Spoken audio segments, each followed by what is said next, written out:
Welcome to the Kingsplaining Roundtable. We are the two kings of the Rube Empire, right-wing extremists extraordinaire, supernaturalists by nature, and downright Christian bigots. I'm the Philosopher King, the Ivory Tower, 51% of the power, and I've got a perspective on things. And to watch. I just really wanted to say that because I love that movie. So, love me some Anchorman. I got to throw that in there from time to time. So, and to watch. I'm the strong one, the people's champ, the people's choice. And ladies and gentlemen, once again, I've joined the other king on the I Told You show because I'm getting sick of being tired. I've said this for years, Whaley. I've said it for years. I am sick of being tired, but here we go again. Are you mean sick of being right?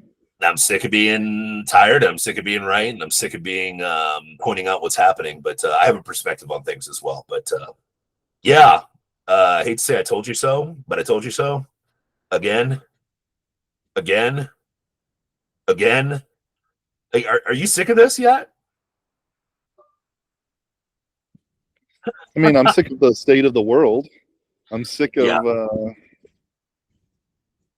I'm sick of that what we're right about is never a good thing. I know. Yeah. So I don't want to be a Debbie Downer. I think, Christ is king. So despite what Ted Cruz thinks, if you saw what Ted Cruz said this week, by any chance you take a look at that. Yeah, I think I remember him saying something and me just rolling my eyes. Yeah, he literally said that to say Christ is king is anti-Semitic. Yeah, that old gem. Yeah, so 6 months ago. You're 6 months behind, Ted. Yeah, so from the bottom of my heart, Ted Cruz, Christ is king, and I don't care if it pisses you off or your little friends from Israel. So yeah, Christ is king. Walnuts, ugly. Huh? Frame it with walnuts, ugly. Yeah, dude. So we're doing war for Israel, like we predicted on the show, like we said was going to happen. How's that 12-day war looking so far? By the way, originally it was like a 5-day war, right? No, it was literally a 12-day war. 12-day war. We destroyed everything. There's no reason to fight anymore, and quote unquote panicking. It's going to be weeks. Yeah, and then months. So Trump loves doing. But we control the Straits of Hormuz now. So. Oh, do we? I don't know, man. I don't know. Do we? Also up in the air. I know that the bank in England stopped ensuring passage through the Straits of Hormuz, right? Which stopped the flow of oil. Yep. And then I know that the federal government has took their place and is now the insurer for traveling the Straits of Hormuz. How can we insure when we're $34 trillion in debt? Oh, I mean, the same way we do everything else that we do when we're $34 trillion in debt. But that causes more inflation, which isn't going to lower the gas price. Man. Yeah, so your eggs get more expensive. Whatever. So your gas is now almost $4 a gallon. Did you hear what Trump said about that? Well, gas prices is just going to go up. Yeah. It's just going to go up. Welby. What wasn't he the one that campaigned on the gas price will go down if I'm president? Yeah. He advertised that in his first administration and now his second one. He said that before. Campaign promise. Listen, now we're going to be getting gas. We're already getting gas from Venezuela. Now we're going to be getting gas from Iran. It's all good. It's not going to last forever, right? But we're not getting gas from Venezuela at all. Like, we're not getting that. The first boat went to Israel, man. Yeah, I know. So I'm confused on that one. But what's funny is this. I'm not surprised because, again, didn't I get beat up by people because I refused to vote for Donald Trump this time? Do you remember that? I was like the one who said I'm not voting for him because I lived through this before in the COVID years when it was 15 days to slow the curve, right? Yep. And then it was a 12-day war and everything's good. And it was just, this is going to be a precision strike and we're done and blah, blah, blah. And we're entangled in a war with Iran right now, even though the administration won't call it a war. Because if you call it a war, that would actually require congressional approval. And this is just Exercise of missiles? Is that how they're classifying this one? The military action. Oh, a military action. What Mhm. do militaries do? They wage war. They wage war. So, you know, Yeah. And then, but at least Venezuela was a police action. So yeah, using sure. the military. Yeah, So, the poetic justice of that is Venezuela beat us up in the World Baseball Classic. Did you see that? no. Venezuela beat America in the World Baseball Classic for the championship. My favorite meme was Bro laughing with the TV screen on in jail. But you know, if you can't beat him in war, beat him in baseball. But yeah, but this is what I'm saying. Like the reason why I did not go for the Trump administration before was because all of the signs were there. Because like Trump literally was the architect of COVID madness. 15 days to slow the curve. He was the architect of the CARES Act. He was, I mean, dude, he's the architect for more spending and stupid policy. Okay. And I jumped off board with Trump way before it was cool to do so, by the way. So once again, hate to say I told you so, but I'm told you so. Well, we had 4 years to watch and listen to him afterwards and rethink and find out new stuff about what was going on during COVID. And it was like, oh, wait, this isn't actually a good idea. We're just going to get the same thing again. Yeah. And sure we are. We were promised no war with Iran. Nope. No wars. And then we're in wars. We were promised no more. Not even just no new wars. Specifically, no war with Iran. Yeah. So I mean, to me, so again, I hate to say I told you so, but I told you so. This is why I did not vote for Kamala Harris or Donald Trump. Voted for neither one. I literally wrote in Ron DeSantis, and then I voted no to the amendment that ended baby butchering, that stopped them from trying to make abortion happen in Florida, you know, past 6 weeks and stuff like that. Right. So like that was the only thing I voted for. And guess what? In the midterms, you're not getting my votes for Kucklikins. I'm going to vote for Chris Messina. That's all I'm voting for here in Orlando. And I'm walking out. I'm doing one vote out. That's it. That's all you're going to get from me. You're not voting for Fishback? If Fishback makes it there, they're probably going to they're probably going to end him before he gets there. But he's got massive support. He's got massive support right now. And Byron is not doing good.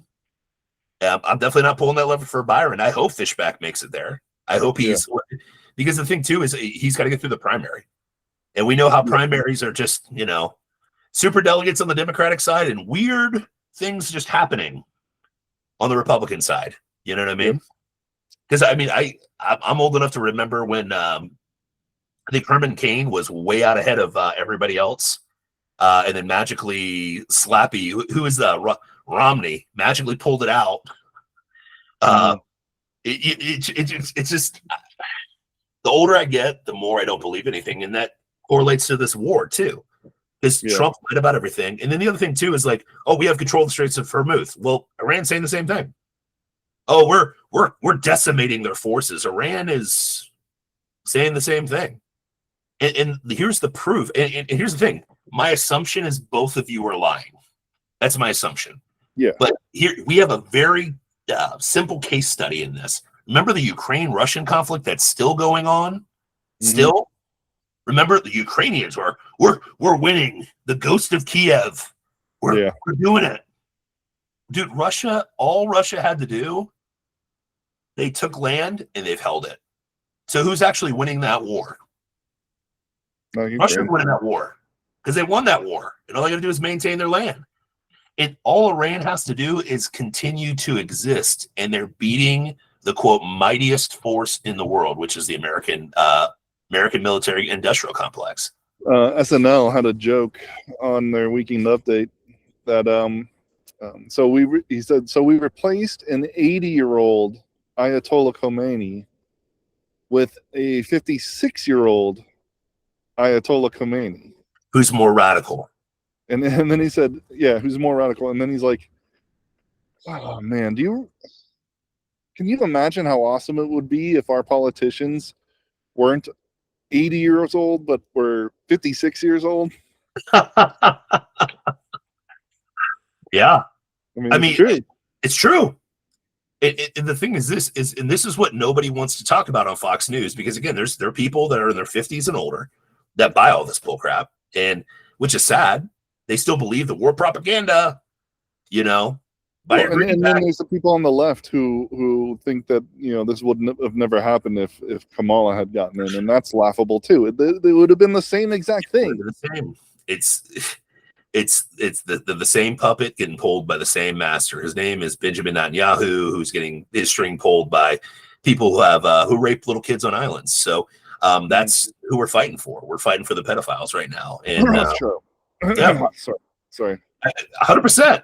Well, that was the one that blew me away. Is people are like, "Have you heard about this Rothschild guy in the Epstein files?" I'm like, "Yeah, welcome to Kingsplaining.com. We've been talking about that for years. The Rothschilds are like the most influential family in the world, but we don't want to talk about that." But back to the war, I don't believe any of the hype either way. But you know what I do believe? What I know is true. All Iran has to do to win this war is exist. And guess what? Their leadership has not been decimated.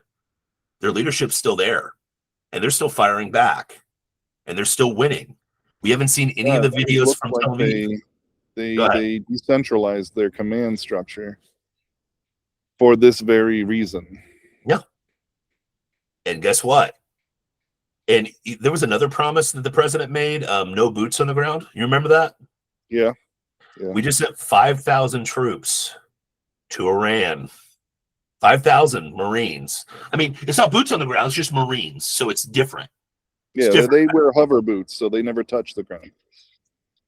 Because the thing is this, you cannot, I've been trying to explain this to people. Iran is twice the size of Texas. Have you driven through Texas before, Whaley? No, I have not. It takes an entire day to drive from El Paso to the other side of Texas through Houston. It takes a whole day going 90 miles an hour. I've done it multiple times. It's twice that size.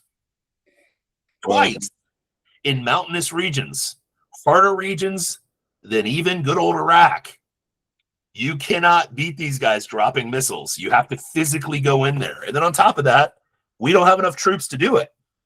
We don't have enough troops to go in and overthrow these guys. And if they've decentralized power, which they have, all they've got to do is shift power around, and they can continue fighting back with you. And they won't stop.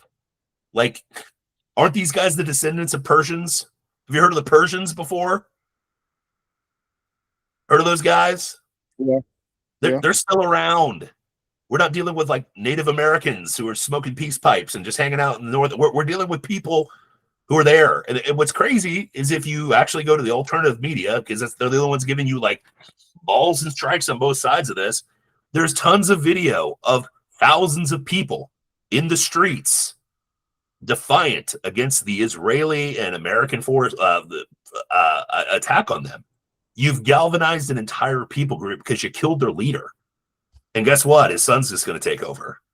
And then the military leaders are going to take over, and they're just going to keep fighting. Because if somebody attacked us, let's get real. Even if it was Joe effing Biden who got killed, what do you think the response of Americans are going to be? What do you think is going to happen? Yeah, even the most ardent Joe Biden hater. Go ahead. We'd be incensed. We'd be outraged. Yeah. We'd be like, what the heck are you doing to our country? Piss off. We come on our borders, see what happens. F around and find out. You think the Iranian people are going to be like, gee golly, thank you for killing our leader? Well, the narrative is that they're an oppressed people, which they are. I mean, if you look at 1970s, 1960s Iran, sure, versus what it is today, it's night and day. They looked like us. You couldn't tell the difference. Yep. Right. But that's so that's true. But that they're just waiting for us to liberate. The same kind of thing that they said about Iraq. Yep. Same kind of thing they said about Afghanistan. But the truth is, the truth is not that that's not true. It is true that there is a portion of the population that is probably excited, and you can see that in the expatriates from Iran who are happy that we're doing this. Sure. But that isn't the entire population. Exactly. Exactly. It's probably not even half the population. Who knows how much of the population it is? Yeah. I mean, the thing to me is this. We never learn our lesson. We replaced Iraq leadership with a warlord state. We fought the Taliban in Afghanistan just for the Taliban to win. Okay. After 20 years. We fought the Ayatollah now to replace it with another Ayatollah. The thing is people are different. Okay. They're different than us.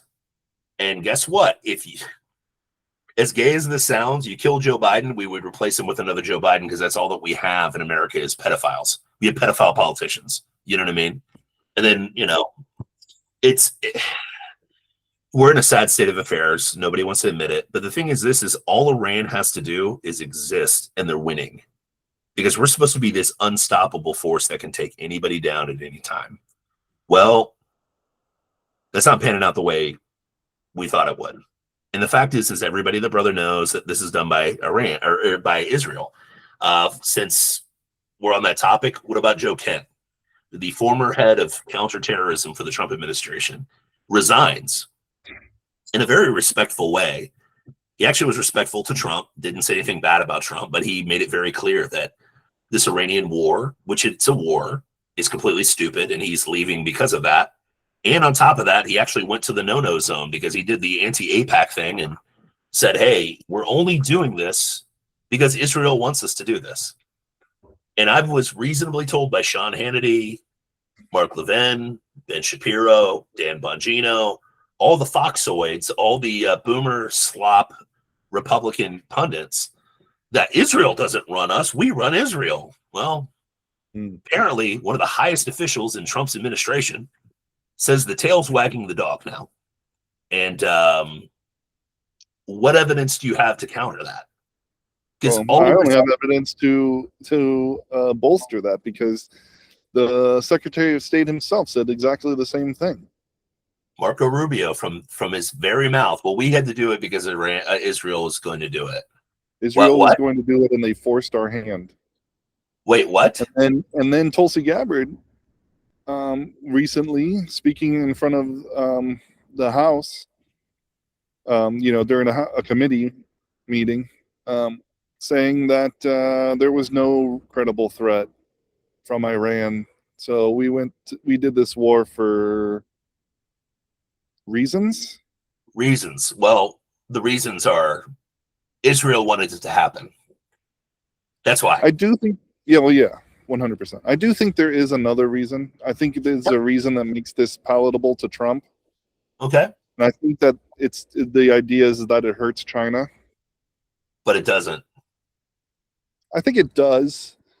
How? But I think it doesn't as much as we get hurt. But how? Well, because they buy oil from both Venezuela and Iran, but their economy is so abysmal. Sure. That really affects them. Now they've just went and bought from other places, of course, like Russia. Yeah. BRICS, yeah. Go ahead. But everything that I see from people that I follow that cover China is that things are not good in China. However, well, since the start of the Iran war, it's gotten worse. Is supposedly the story. However, it's a Pyrrhic victory. We're shooting ourselves in the foot at the same time that we're shooting them in the foot. Yeah, we're walking. It was stupid. We could have just outlasted them. We could have fixed our economy. We could have done something about our debt, and then China would never have been a problem because they're communist, and communist doesn't work. Yep.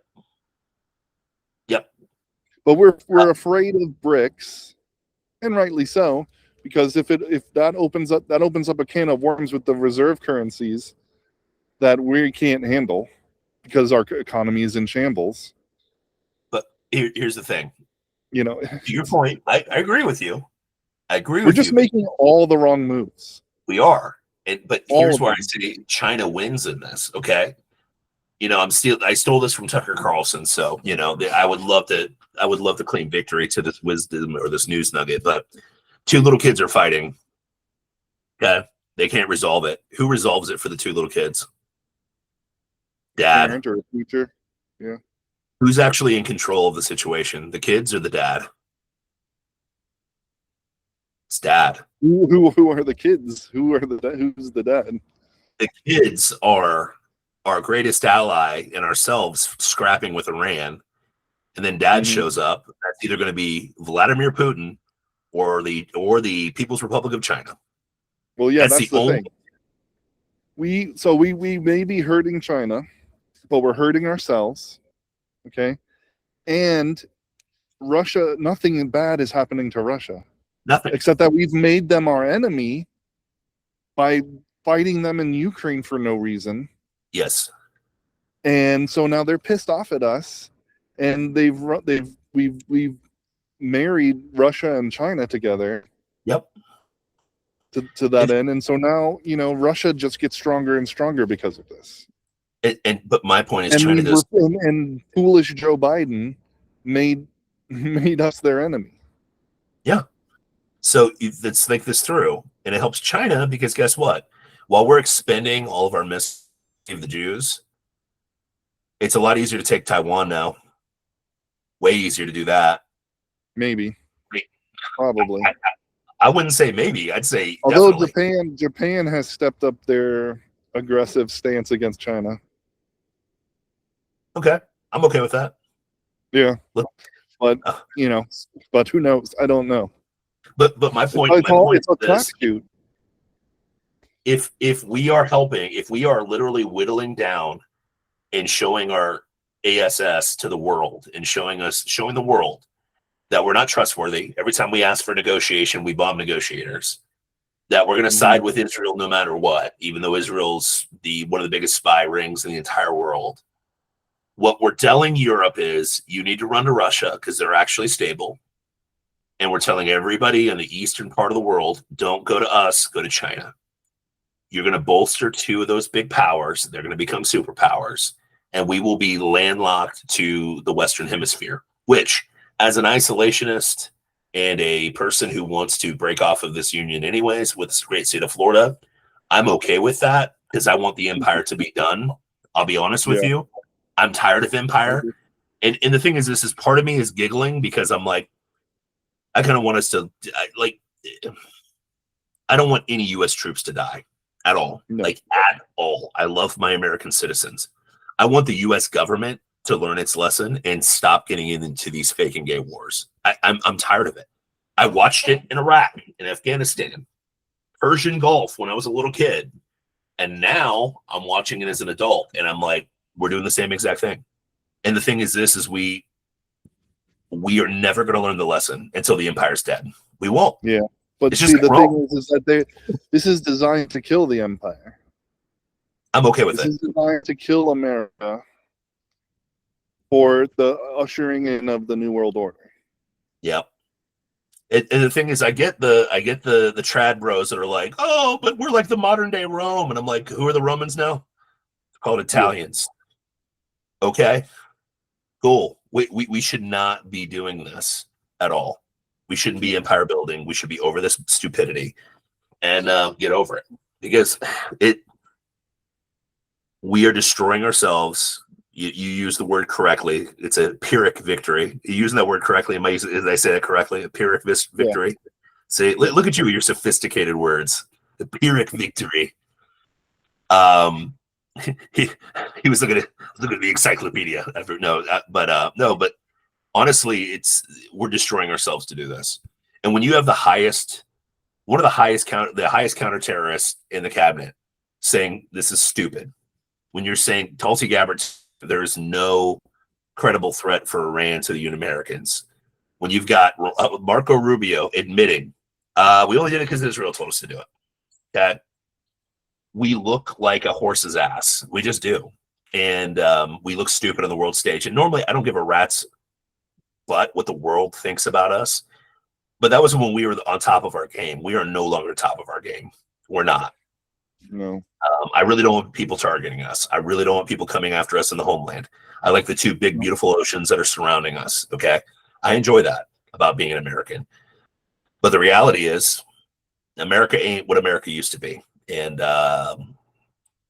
we're looking pretty shady right now. And I hate to say I told you so, but, this is going to be Iraq again. It might look worse because we look weaker than we did when we went into Iraq. And hundreds of thousands of our troops will die if we go put actual boots on the ground, which we're starting to do. And I don't think there will be another candidate. Well, the positive will be there will be no other candidate that will be as vocal as Lindsey Graham is for loving Israel, or Mike Huckabee, or Ted Cruz that'll be voted for anymore. Because the only thing that's keeping them there is boomer voters. And boomer voters believe everything that's on Fox News. And they're like, yeah, war with Iran. Let's let our sons and daughters die. And, and I keep asking the same question. Our buddy Dave made the best post ever. Like, people that are cheerleading this war, hey, I've noticed that you haven't enlisted. And you haven't sent your sons to go die in this, which is weird. I just haven't seen that happen yet, Mm-hmm. And that's the thing that somebody else. What? It's fine when it's somebody else, right? Yeah, man. Let the poor people. What did Lindsey Graham say? I'm going back to South Carolina to encourage our young men and young women to go fight for Israel. And people were like, this is the first time he's mentioned South Carolina in like 15 years. He only talks about Israel all the time, so. And how he gets his rocks off to war. Yeah. Well, how much killing people excites him. Well, when Romans 1's undefeated, and homosexual tendency will always lead you to murder. So it is what it is. But yeah, it's I saw a meme that I thought was very interesting. It's like, it's a small majority that's opposed to foreign war, no matter what, and then the rest of the crowd is I'm opposed to it when the opposite party is doing it. And that's what's happening right now, dude.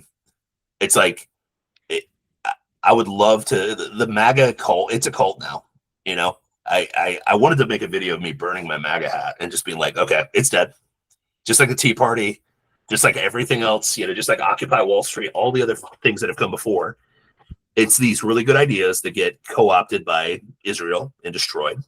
And we just get neocons over and over and over again. And if you don't have blackmail of you having sex with little kids or friends that are doing the same thing, you wouldn't get roped into this stuff. So that's why we're here. And that was by design. I think what they said, Google searches for Iran went up 1,200%, and Epstein searches dropped to 95%. It's almost like, what did Napoleon say? If the people are about to revolt, start a war. So Here we are, bro. Stop looking at the pedophile island. Stop looking at my friends. Stop looking at all this stuff. And we know that because we're the king. We're the kings. We know what's actually going on. But that's where we are. More Iran, more fake and gay, man. You excited about this? No. I do have a side story for you. The other thing that's interesting is I think the USS Abraham Lincoln had to leave the war zone because there was a fire in the laundry room. Iran's claiming they hit it with a missile. We're claiming that it was a laundry fire that injured 200 people. Okay. Sure. In a laundry fire. A laundry fire.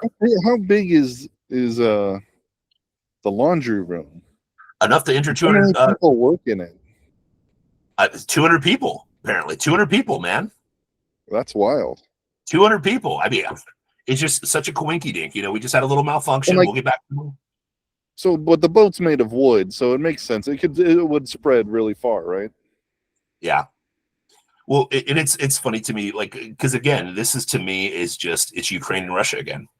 Russia's claiming, oh, we're dominating them. Ukraine, we're dominating them. But then you pan it out and you look at the big picture. Does Russia look like they're getting their butts kicked by Ukraine? Or do they still own the exact same thing they wanted originally, the land that they wanted originally? And I'm sitting back and I'm hearing Sean Hannity say, oh, we're killing the Iranians. We're doing it, guys. Yay. The Iranians are like, oh, no, we're walking the streets. We're here. and I noticed that the 12-day war became 15 days to slow the curve. Mm-hmm. And here we are again, more COVID. It just comes in the form of war, you know? Good times, man. You excited? You enlisted I your already kid? answered that question. Huh? I already answered that question. No. Hey, let's just start enlisting our kids and grandkids so they can go die for pedophiles I'm and good. for Israel. No? No? I'm good. Man, dang it. I thought that would be a good rallying cry. Do it for the child rapists. Do it for the Jews. No? No? Hail Satan. Hail Satan. Yeah, exactly. It's disgusting, but here we are, bro. Hate to say I told you so, but I told you so. That's why I didn't pull the lever for Trump, guys. You're seeing it right now. But Christ is still Christ is king. king. Piss off, Ted Cruz. Christ is king. Am I not allowed to say piss off before? Worst things were said in Ezekiel, so I don't feel bad. Yeah, exactly. I don't think there's a problem with that. No, I don't. Especially if you're slandering my Lord and Savior, you can kick rocks and enjoy hell. So I'm cool with it. It would be better if you repented and The problem is this guy's masqueraded as a follower of Christ for a long time, and then he got exposed because he's not a follower of Christ, like all the pedophiles that are in power in DC. And the Bible verse talks about people who have been really close to faith and didn't accept Christ. It's like the worst thing you could be. And you have a knowledge of what the truth is, and you don't accept it or follow it. deny the power therein. That's a dangerous place to be, broskies. Wouldn't want to be there. Christ is king. Christ is king. I'm going to say it again so the algorithm catches it. Christ is king. Yeah. Cancel us. Well, it's like what was the what was it an Anchorman? I'm just gonna say Christ is king. I'm just gonna say it. No, that just happened. Oh, gotcha. That's all I got, big boy. Yeah. On that note, you just watched another King Splitting Roundtable. Like, share, subscribe, and we will see you next time. Peace out. God bless. Christ is king.